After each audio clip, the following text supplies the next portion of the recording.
¿Qué tienen en común Rei Ayanami y esta pequeña que vive aventuras con dinosaurios? Así es, el moe. Pero, ¿qué es esta palabra que si estás metido en el mundo del anime habrás escuchado más de una vez? ¿Y cómo es posible que una monita que sale en una de las series más importantes y profundas del último siglo está relacionada con un anime de aventuras con dinosaurios? Pues en este video voy a contarles toda la historia de una palabra que cambió por completo la forma en la que ves anime y cómo esta, a pesar de que muchas personas no la conocen, se encuentra en 9 de cada 10 animes. Así que sin tanta palabrería, comencemos con el video. Todo comenzó en el país del sol naciente en los años de 1970 a 1980, una de las épocas más prósperas para el país del sol naciente, y no solo monetariamente, convirtiéndose en una de las 3 economías más fuertes de la época. En estos mismos años, la animación y manga en Japón tuvieron un avance y cambios muy importantes en historia y diseño de personajes. Como exponentes de la época pre-moe están series como Mazinger Z y Mobile Suit Gundam. Ahora bien, no quiere decir que el moe haya aparecido mágicamente entre los 70 y 80. Moe tiene una traducción simple, ya que la palabra quiere decir florecer, pero moe no es más que una abreviatura de la palabra moeru. Aunque no tenga mucho sentido la palabra florecimiento en lo que anime se refiere, todo cambió en los años 80, cuando en una revista sobre el florecimiento del manga para adultos, dicha palabra se utilizó para hacer referencia al personaje de un nuevo manga, que contaba con características muy finas, delicadas y con apariencia joven y atractiva. En el contexto de esta revista, la palabra fue utilizada para hacer mención sobre el repentino florecer o interés que empezaba a tener dicho personaje. En esos mismos años, un grupo de especialistas en marketing empezaron a estudiar el fenómeno del anime en el mercado japonés y cómo este podría ser una gran fuente de ingresos, haciendo que estos empezaran a buscar la fórmula perfecta para la creación de personajes que llamaran tu atención, teniendo como único fin que te encariñaras tanto con ellos como si una persona real se tratase, creando animes tan memorables con personajes tan reconocidos como Sailor Moon, Sakura Card Captor, Saint Seiya y Dragon Ball. Todos esos animes por lo menos cuentan con algunas características moe, pero tanto hablando del moe y aún no te digo qué es. Pues para empezar a hablar de qué es el moe y que podamos entender todo lo que significa esta palabra, hay que traer a la mesa a 3 grandes personajes en los que cultura sobre el anime y manga se refiere. Estas 3 personalidades son conocidas como Toshi Okada, Hiroki Azuma y Akio Nakamori. Este último se puede considerar como el Otaku Prime, ya que fue la primera persona en utilizar este término para los amantes del manga y el anime. Este columnista también fue uno de los primeros en utilizar la palabra moe en sus artículos para hacer referencia al cariño que se le tenía a ciertos personajes femeninos de la época, haciendo que la palabra moe entre los llamados otakus de primera y segunda generación acuñaran esta palabra para definir este sentir hacia las monitas que veían. El segundo, Azuma, un importante filósofo del país que escribió un libro sobre toda la cultura otaku e investigó desde lo más profundo cómo este fue evolucionando. También describe cómo todos esos comportamientos no son aleatorios y tienen una gran profundidad en el pensamiento psicosocial de los individuos otakus. Un libro excepcional que trata temas que me gustaría hablar en otro video, pero en el que nos vamos a enfocar para ese video es el gran Toshi Okada, el cual es uno de los pioneros en el anime, siendo cofundador del estudio Gainax, el cual, si eres conocedor del mundillo, sabrás que este estudio fue responsable de animar Evangelion. El punto con Okada es que fue una de las primeras personas en estudiar todo el fenómeno que el anime estaba empezando a hacer, dando puntos de vista críticos sobre el fenómeno de los otakus y toda la terminología que estos acuñaban como propias. Pero por el momento no he venido a hablar de los otakus, así que en esta ocasión el señor Okada nos ayudará a comprender qué es el moe, qué características tiene. Para empezar, hay que aclarar, muy importante, la palabra moe, como mencioné anteriormente, es un sentimiento, no es una característica que pueden tener tus waifus. Tú puedes sentir moe, cualquier monita o tipo de waifu que ya he hablado en otros videos. Para ser más específicos, cuando se habla de moe, es sentir una emoción fuerte de amor o de carácter sexual por algún objeto, en este caso una monita. Pero paremos el carro ahí, ya que a pesar de que el moe sea el sentir, no quiere decir que haya ciertas características que despiertan esa emoción, más que nada en los seres masculinos. Para empezar, el buen Okada hace mención sobre el tener una relación de protección. Esto es tal cual como lo escuchas, de que ciertos personajes te provocan un sentimiento de protección, de querer estar para ellos y que nada les pase. Aunque suena muy tonto, hay más profundidad y psicología detrás de esto, ya que como seres humanos intentamos proteger a las personas con las que sentimos empatía y vemos en ellas signos de debilidad. Todo esto con el único fin de conservar la especie. Es algo natural como el miedo a las arañas. Esto es lo que me lleva al segundo punto, el cual es que estos personajes moe son escritos para que sientas lástima por ellos, para que la empatía desborde de ti con solo escuchar esa historia de cómo fue rechazada por el amor de su vida y que se fue con alguien que pues no la merece. O simple y llanamente es un ser que no se puede valer por sí mismo debido a circunstancias que la limitan en la serie. Vaya, seres vulnerables en todo sentido de la palabra, que como mencioné, activa este instinto de protección, lo cual me lleva al último punto y tal vez el más importante, el cual es el estilo visual, ya que en pocas palabras, el estereotipo de estilo moe es aquel donde el personaje femenino tiene grandes ojos y una gran cabeza, y pelito de colores, lo cual está totalmente relacionado con los puntos anteriores, ya que de forma muy subconsciente despierta algo en nosotros llamados el esquema del bebé, que es un rasgo evolutivo que en su mayoría, por no decir todos los humanos poseemos, en el cual sentir ternura por las características faciales de un bebé, ojos y cabeza grande, además de una nariz y boca pequeña. Esto no solo aplica con los bebés, ya que también esa es la razón por la que solemos ver a ciertos animales con mismas características de una forma tierna. Por ahí hay una teoría que se repite y otra vez, de que las monitas en realidad son gatos, pero en realidad esto no es así.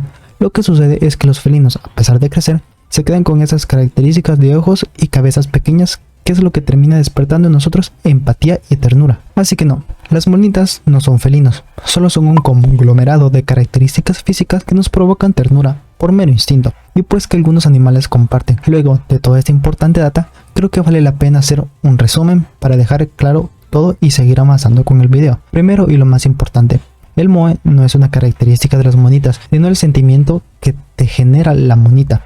Puedes sentir moe por los lentes de la monita, por el pelo, por la cara, por su personalidad, por su otra personalidad. Todos esos factores hacen que crees un lazo con el personaje. Recuerda, moe es un sentimiento, no un personaje. Ya que repasamos y conocemos qué es el moe, podemos hablar cómo este cambió la forma en la que ves anime y se podría decir que catapultó y es un símbolo de lo que el anime es. El moe vino a cambiar la forma en la que se consume anime, en el sentido de que al ser los personajes moe tan populares y generar tanto apego, haciendo que los otakus compraran mercancía en montones para tener a su waifu lo más cerca posible, haciendo que hasta de forma inconsciente por la popularidad de los mismos personajes, los autores de manga que iban saliendo metieron el moe cada vez más, ya que era carnada segura para hacer que los otakus se interesaran más por el personaje que por la historia, lo cual significa aún más ganancias, lo cual para grandes como los tres mencionados antes fue la muerte del anime como lo conocían, ya que los creadores de manga ya no creaban personajes originales, sino que tomaban todas las características posibles que estuvieran de moda con la waifu del momento para agregarlas en sus personajes, haciendo una especie de Frankenstein en los personajes femeninos, logrando que estas en su mayoría perdieran toda profundidad. Según Okada, el primer personaje popular moe fue Rei Ayanami, y otros como Asuma concuerdan, catalogando a Evangelion no solo como una buena obra por su historia, sino por crear uno de los personajes moe que sirvieron de inspiración para la siguiente generación. De ahora en adelante, el fenómeno moe no dejaría de crecer en el país del sol naciente, infectando cada una de las historias que salía, llegando a este lado del charco toda esta época moe, con la cual estamos tan familiarizados y consideramos ahora como el estándar en los animes.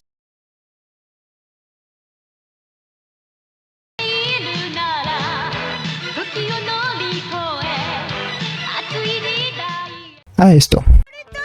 ¡Es mi primer día de escuela! ¡No debo entrar con el pie equivocado! Pero aquí viene la controversia, ya que el moe empezó a crecer de una manera exponencial, siendo casi el estándar en cualquier producción nippona, teniendo como única finalidad aumentar las ganancias apelando al público, el cual estaba sediento por esta nueva tendencia del moe, por lo cual llevó a esos tres pensadores a dar críticas muy fuertes sobre el moe y los otakus de nueva generación, llamando a estos pocos hombres vergüenza para lo que representaban los otakus de primera generación. Pero el moe y estos nuevos otakus no les puede valer más que eso la opinión de esos tres, ya que todo el moe había contaminado la industria. Pero detengámonos un momento. ¿Acaso la opinión de esos grandes de Japón no suena como una queja que diría tu tío cuando ves los animes que estás viendo? Esas son mamadas, en mis tiempos decían cosas buenas. Pues sí y no. Esa clásica frase de antes todo era mejor es solo un bug que hace la mente o viendo las cosas malas que pasaste, porque no hay nada más poderoso que la nostalgia. ¿Verdad, Dragon Ball? Sí, la opinión de esos tres maestros está basada en puro humo y son solo quejas sin sentido. No. Y veamos el porqué. Antes de todo este desmadre que hizo Evangelion, porque sí, todos los críticos de anime y manga toman esta joyita como punto de partida para los otakus actuales y el moe. Aquí meteré otra leyenda ya que su opinión es bastante interesante. El gran Hayao Miyazaki, conocido más por sus obras en Estudio Ghibli. Comenta que con la llegada del moe los personajes dejaron de tener profundidad y pasaron a ser meras mascotas para los otakus, personajes femeninos que tenían como única meta ser objetos de cualquier tipo de fetiche. Todo esto debido a la gran cantidad de otakus hikikomori que consumían este tipo de personajes. Un punto bastante importante que comparte el gran Hayao Miyazaki y los tres genios es un evento muy relevante en el país nipón, el cual fueron los ataques de Aum Shinrikyo.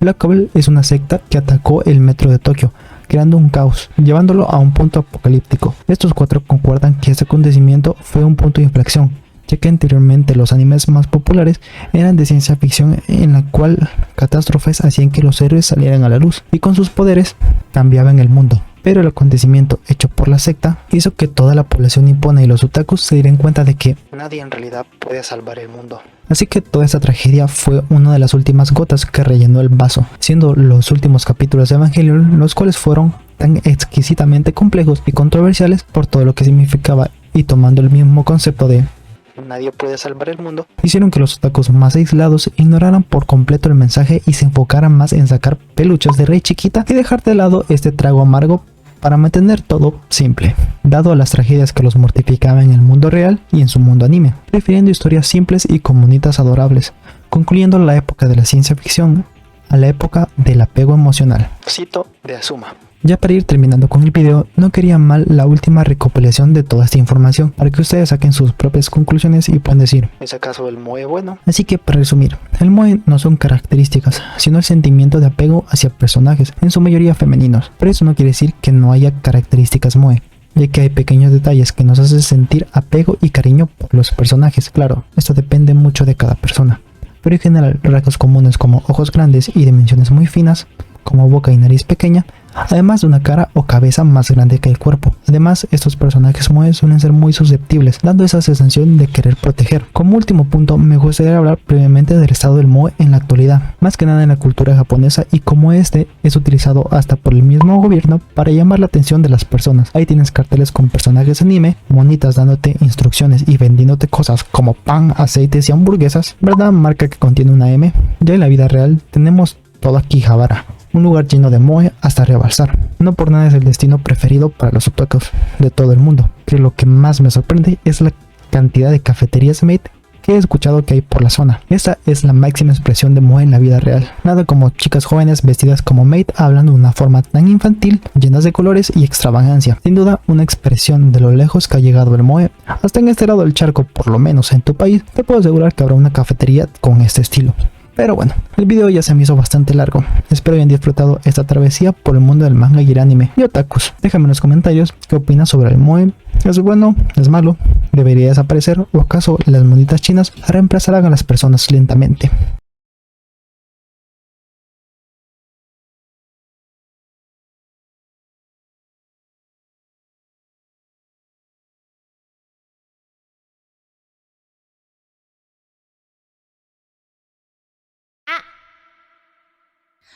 Yes. Pero no creo que eso pase. ¿Cómo? ¿Que ahora la gente prefiere ver avatares virtuales que personas reales? Nah, amigo, ¿qué es esto? ¿Blade Runner?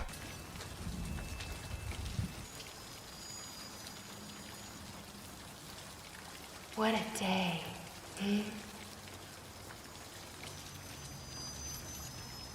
You look lonely. I can fix that. Si eres de los pocos que llegó hasta aquí, déjame darte las gracias. Solo unos cuantos llegan hasta este punto. Así que sin nada más que agregar, se me cuidan y nos vemos en el próximo video. Espero les haya gustado este contenido y espero traer más videos de este estilo. Se me cuidan y nos vemos en el próximo video. Muchas gracias por tu apoyo.